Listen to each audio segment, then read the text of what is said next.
ജ്യോതികുമാർ ചാമക്കാല, ഇവിടെ ഇന്ന് മന്ത്രി എം പി രാജേഷ് പറയുകയാണ് പ്രതിപക്ഷ നേതാവ് ഇതിൽ രാഷ്ട്രീയം കളിച്ചു. ജോയിക്ക് വേണ്ടിയുള്ള തെരച്ചിൽ അവിടെ തുടരുന്ന സമയത്ത്, ആ തെരച്ചിൽ തുടരുന്ന സമയത്ത് തന്നെ ഒന്ന് കിട്ടിയല്ലോ എന്ന വല്ലാത്ത ആർത്തിയിൽ രാഷ്ട്രീയ നേട്ടത്തോടു കൂടി ചാടി വീണു. കുറച്ച് കഴിഞ്ഞ് പറയാമായിരുന്നല്ലോ പ്രതിപക്ഷ നേതാവിന് ശ്രീ ജ്യോതികുമാർ ചാമക്കാല.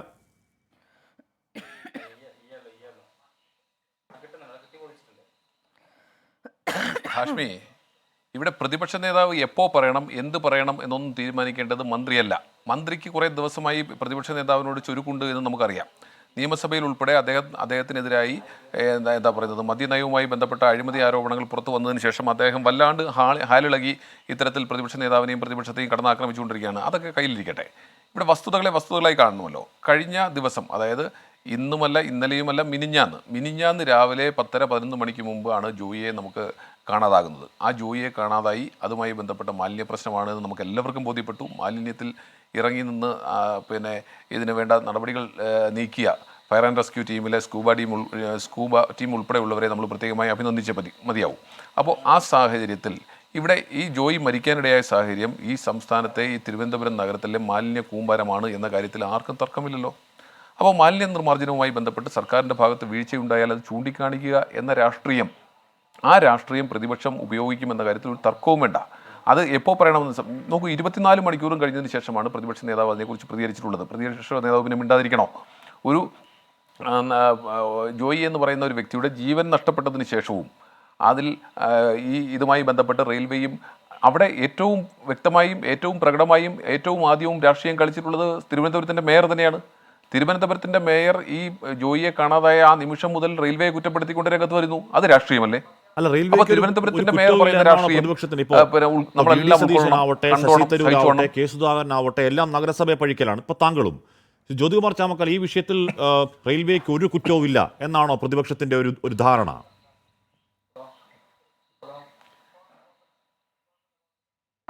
നോക്കൂ, ഞങ്ങൾ റെയിൽവേ എന്താ പറയുന്നത്, വെള്ളപൂശാനോ കോർപ്പറേഷനെ കുറ്റപ്പെടുത്താനോ തുടങ്ങി വെച്ചത് ആര്?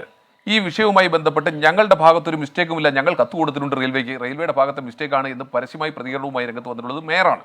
ആ മേയർ അത് വന്നപ്പോൾ മേയർക്ക് മാത്രമല്ല, കോർപ്പറേഷനും റെയിൽവേക്ക് മാത്രമല്ല, കോർപ്പറേഷനും അതിൻ്റെതായ ഉത്തരവാദിത്വമുണ്ട് എന്ന് പറയാനുള്ള ബാധ്യത പ്രതിപക്ഷത്തിനുണ്ട്. ഞങ്ങളത് ചെയ്തിട്ടുണ്ട്.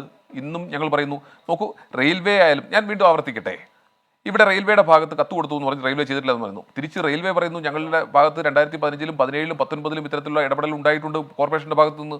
അന്നൊരു എതിർപ്പ് ഉണ്ടായിട്ടല്ലോ, പിന്നെ ഇപ്പം എന്തിനാണ് ഇത് പറയുന്നതെന്ന് പറയുന്നു. രണ്ടാമത് ഇതുമായി ബന്ധപ്പെട്ട് എവിടെയായി ഓപ്പറേഷൻ അനന്ത എന്ന് പറയുന്ന UDFൻ്റെ കാലത്ത് ഇത്തരത്തിലെ വെള്ളപ്പൊക്കം ഇല്ലാതാക്കുന്നതിന് വേണ്ടി നടത്തിയിട്ടുള്ള നടപടിക്രമങ്ങൾ, അതിൻ്റെ റിസൾട്ടും നമ്മൾ കണ്ടതാണ് 2015-ൽ ആ പദ്ധതിയുമായി ബന്ധപ്പെട്ട്. അതിനുശേഷം ഈ LDF സർക്കാർ വന്നതിന് ശേഷം അതിനെതിരെ, ഈ ഓപ്പറേഷൻ അനന്ത എന്ന പദ്ധതിക്കെതിരായി ഏറ്റവും കൂടുതൽ രംഗത്ത് വന്നിട്ടുള്ളത് എൻക്രോച്ച്മെൻറ്റ് കൈവശമുള്ളവരും അതുപോലെ തന്നെ വഴിയോര കച്ചവടക്കാരും ഒക്കെ ആയിരുന്നു. അവരുടെ സമ്മർദ്ദത്തിന് വഴങ്ങി ഈ സർക്കാർ ആ പദ്ധതി പാടെ ഉപേക്ഷിച്ചു.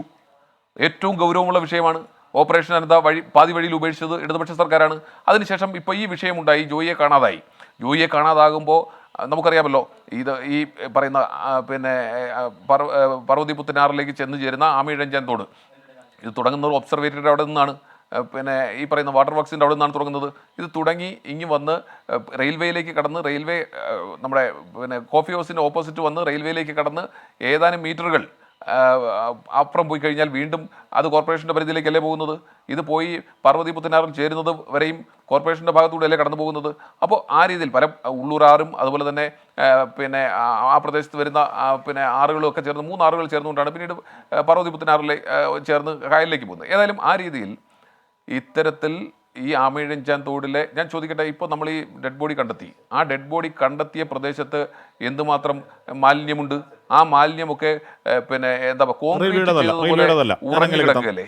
ഈ പറയുന്ന റെയിൽവേയിലേക്ക് കടക്കുന്നതിന് തൊട്ടു മുമ്പുള്ള പ്രദേശത്തോ ഇല്ലെന്നേ. കറുത്തു തുടങ്ങും.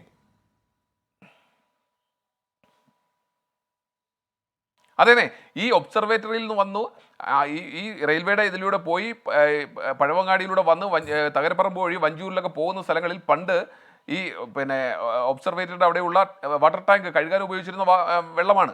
അപ്പോൾ രാജാവിൻ്റെ കാലം മുതൽ ഇതുണ്ട്. അപ്പോൾ ആ രീതിയിൽ ഈ വഞ്ചിയൂരിലുള്ള കൂടെയൊക്കെ കടന്നു പോകുമ്പോൾ ഈ വെള്ളത്തിൽ കുളിച്ചിരുന്നവരുണ്ട്. അത്രയ്ക്ക് കൃത്യമായും തെളിമയാർന്ന വെള്ളമായിരുന്നു നേരത്തെ പോയിക്കൊണ്ടിരുന്നത്.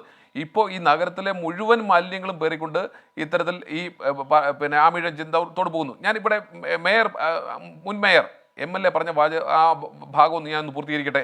വീട് വീടാന്തരം കയറി ഇറങ്ങി ആരുടെയൊക്കെ പേരിലായാലും ഇത്തരത്തിൽ മാലിന്യങ്ങൾ കൈപ്പറ്റുന്നുണ്ട് ചില സംഘടനകൾ. ആ സംഘടനകൾ കൈപ്പറ്റുന്നു എന്ന് പറയുന്നത് തിരുവനന്തപുരം നഗരത്തിലൊരു മേയർ തന്നെ, ഒരു MLA തന്നെയാണ്. ശരിയാണ്, അങ്ങനെ കൈപ്പറ്റുന്നുണ്ട്. 400 രൂപ വീതം പ്രതിമാസം വീടുകളിൽ നിന്ന് വാങ്ങിക്കൊണ്ട് 100 വീടുകളിലൊക്കെ, ഒരു 100 വീട്ടിൽ നിന്ന് വാങ്ങിയാൽ ഒരു 10-40,000 രൂപ അവർക്ക് കിട്ടും. അവരത് കൊണ്ടുവന്ന് വേറെ ഏജൻസിക്ക് കൊടുക്കുന്നു എന്ന് പറയുന്നു. ഈ ഏജൻസി എങ്ങോട്ട് കൊണ്ടുപോകുന്നതിനെ സംബന്ധിച്ച് നമുക്ക് ബോധ്യമില്ല. പക്ഷേ ഈ കൊണ്ടുപോകുന്ന മാലിന്യം, ആ മാലിന്യത്തിൻ്റെ 25% മാത്രം ഈ ഏജൻസികൾക്ക് കൊടുത്തതിന് ശേഷം ബാക്കി ഇത്തരത്തിലെ പിന്നെ ഓടയുടെ സ്ലാബ് ഇളക്കി അഥവാ അതിൻ്റെ കവറിങ് ഇളക്കിയതിന് ശേഷം ഓടയിൽ രാത്രിയിൽ തള്ളുന്നുണ്ട്. ഇതിൻ്റെ പിന്നിൽ വലിയ ഒരു ലോബി പ്രവർത്തിക്കുന്നുണ്ട്. ആ ലോബി എന്ന് പറഞ്ഞാൽ അത് പ്രത്യേകിച്ച് പിന്നെ എനിക്ക് വളരെ വ്യക്തമായി പറയാൻ പറ്റും. രാജാജി നഗറിൻ്റെ ഭാഗത്തും പരവള ഭാഗത്തുമൊക്കെ MLA പറയാൻ ബുദ്ധിമുട്ടുണ്ടാവും, എനിക്കൊരു ബുദ്ധിമുട്ടുമില്ല. ആ പ്രദേശത്തൊക്കെ ടൺ കണക്കിന് മാലിന്യം ഓരോ ദിവസവും ഓടയിലേക്ക് തള്ളുന്നുണ്ട് എന്നതൊരു യാഥാർത്ഥ്യമാണ്. അത് ഒരു പരിധിവരെ MLA അംഗീകരിച്ചതിൽ, സമ്മതിച്ചതിൽ എനിക്ക് സന്തോഷമുണ്ട്. പക്ഷേ ആ രീതിയിലേക്കാണോ പോകേണ്ടത്? ഇതിന് നേതൃത്വം നൽകുന്ന ആര്? ഇതൊരു വലിയ സംഘമാണ് ഇതിന്റെ പിന്നിൽ. ആ സംഘത്തിന് നേതൃത്വം നൽകുന്ന ആര്? ഇതിനൊക്കെ ഓമന പേരിട്ട് കൊടുക്കുന്നത് CITU നേതൃത്വത്തിലുള്ള യൂണിയനുകളാണ് ഇതിൽ ഏറ്റവും കൂടുതൽ.